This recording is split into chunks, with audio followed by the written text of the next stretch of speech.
सगळ्यांना श्रद्धांजली अर्पित करायची.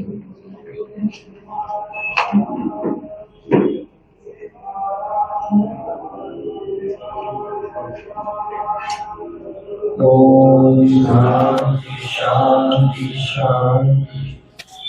दादांची मूर्ती जरी गेली असेल तर दादांची कीर्ती पूर्ण महाराष्ट्रभर राहणार आहे. शिर्डी नगर पंचायतीच्या वतीने आणि पूर्ण ग्रामस्थांच्या वतीने मी त्यांना भावपूर्ण आदरांजली वाहिली. शहरातील जमलेले सर्व पक्षीय नेते, ग्रामस्थ,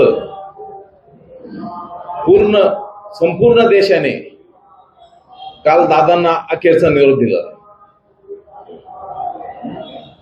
आणि श्रद्धांजलीसाठी आपण सर्वजण या ठिकाणी जमलेलो आहोत. दादांचं काम सगळ्यांच्या स्मरणात राहील. दादा निघून गेले, सोडून गेले कायमस्वरूपी, पण काम हे शेवटपर्यंत स्मरणात राहील. अनेक राज्यातले नेते अगदी तरुण वयात, कमी वयात ह्या राज्याला सोडून गेले आणि सगळे एक पेक्षा एक असे नेतृत्व होतं. स्वर्गीय विलासराव देशमुख साहेब असतील, स्वर्गीय आर पाटील साहेब असतील आणि आता अजितदादा असतील. मला आठवतं, आमच्या महेंद्रदादांनी विषय सांगितला म्हणून मला तो आठवतो तो विषय. मी राष्ट्रवादी काँग्रेसचा शहर अध्यक्ष आणि उपनगराध्यक्ष म्हणून त्या ठिकाणी काम करत होतो. अनेक या ठिकाणी जमलेले राष्ट्रवादी काँग्रेसचे कार्यकर्ते ज्यावेळेस आम्ही एकत्र काम करत होतो, शिर्डी शहरात 24 तास वीज पुरवठा होता आणि मध्येच काय कारण झालं कळलं नाही, पण तो वीज पुरवठा बंद करण्यात आला. राजेंद्र देवराम पोते त्यावेळेस आमच्या सभागृहामध्ये बांधकाम सभापती होते. त्यांनी मला हा विषय मांडला की तुम्ही नामदार साहेबांना भेटून तुम्ही हा विषय अजितदादांकडे घेऊन जावं आणि त्या ठिकाणी तो मार्गी लावा. आम्ही लगेच सभागृहामध्ये तो विषय घेतला, त्याची कॉपी घेतली, अध्यक्षांची सहीचं पत्र घेतलं, नामदार साहेबांशी चर्चा केली आणि मी मुंबईला गेलो. मला चांगलं आठवतं, आमदार चंद्रशेखर घुले साहेब त्यावेळी चेअरमन होते साखर संघाचे. साखर संघात त्या ठिकाणी कार्यक्रम होता, अजितदादा तिथे आले होते आणि सुदैवानं वरचा कार्यक्रम चालू होता. दादांना दुसऱ्या कार्यक्रमाला जायचं होतं, तर मला घुले पाटलांनी सांगितलं, अभय तू दादांबरोबर गाडीपर्यंत दादांना सोडायला जा. लिफ्ट मध्ये दादांना म्हणलं, दादा एक काम आहे. म्हणजे काय सांग. लगेच मी तो त्यांना कागद दाखवला. 1 मिनिटात त्यांना सगळं सांगितलं काय विषय काय नाही. तुम्हाला सांगायला मला आनंद वाटेल की 3ऱ्या दिवशी मला एक्झिक्युटिव्ह इंजिनियरचा फोन आला. इथले राहतेचे अधिकारी भेटायला आले की तुम्ही दादांकडे जे काय अर्ज दिला होता त्याची अंमलबजावणी आम्ही येत्या महिनाभरात करू आणि तसं आश्वासन जे दिलं होतं ते पूर्ण केलं. अशा नेत्याला अख्खं राज्य त्या ठिकाणी दुःखात असताना नामदार राधाकृष्ण विखे पाटील साहेब असतील, डॉक्टर सुजयदादा असतील आणि आपल्या सर्वांच्या वतीनं मी त्यांना भावपूर्ण आदरांजली अर्पण करतो.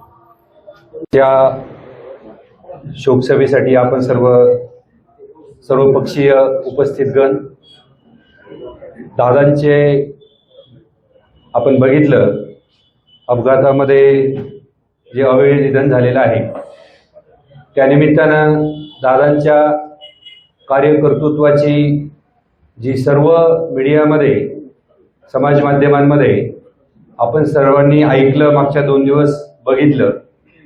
मला फक्त प्रशासनाचा एकच पैलू या ठिकाणी नमूद करावासा वाटतो की आपण सर्वांनी बघितलं, ऐकलं, प्रशासनावर अत्यंत चांगली पकड, प्रशासनाचा कायद्याचा अत्यंत गाढा अभ्यास आणि सर्व कामकाज, कुठलंही कामकाज, प्रशासकीय प्रक्रिया असो किंवा विकास काम असो, अतिशय आखीव रेखीव काटेकोरपणे क्वालिटी नियमात झालं पाहिजे असा आग्रह नेहमी राज्यामध्ये दादांचा असायचा.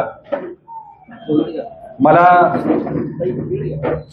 काही मुख्याधिकाऱ्यांचे अनुभव या ठिकाणी सांगावेसे वाटतात की दादांचे विविध कार्यक्रम विविध शहरांमध्ये ज्यावेळेस असायचे त्यावेळेस शहर म्हणून मुख्याधिकाऱ्यांची जी जबाबदारी असायची त्याबद्दल राज्यातले आमचे सर्व मुख्याधिकारी एकदम अलर्ट मोडवर जायचे.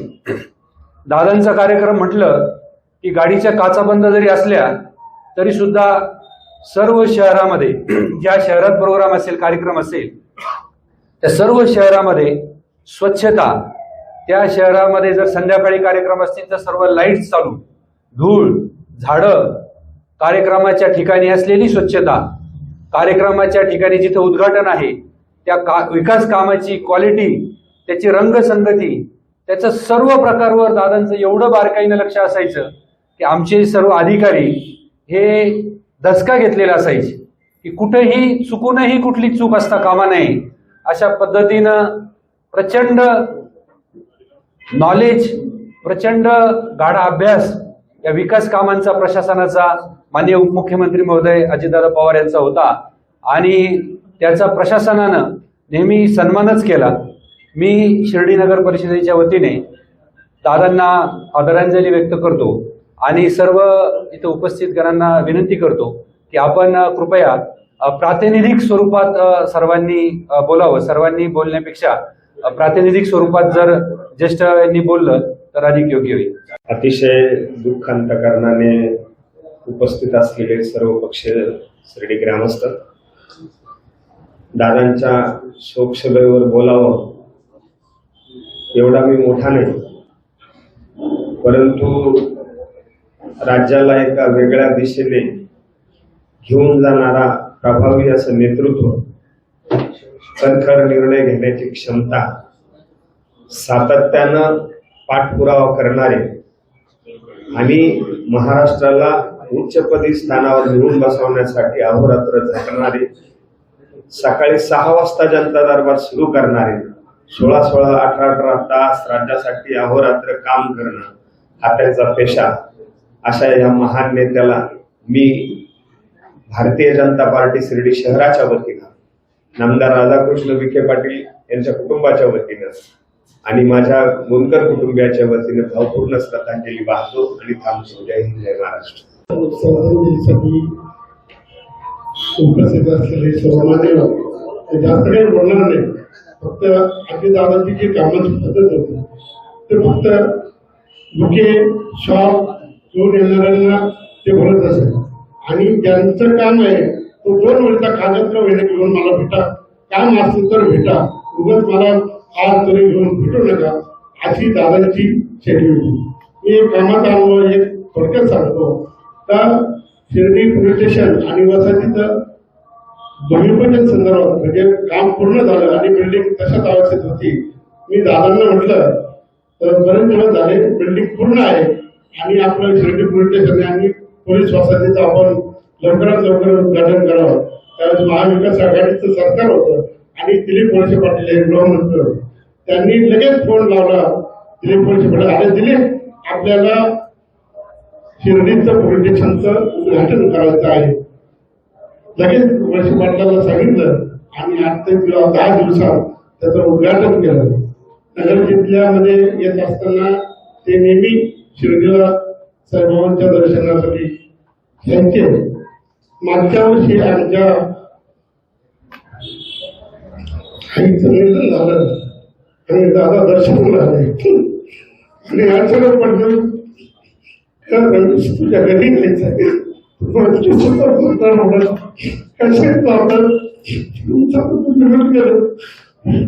सर्वात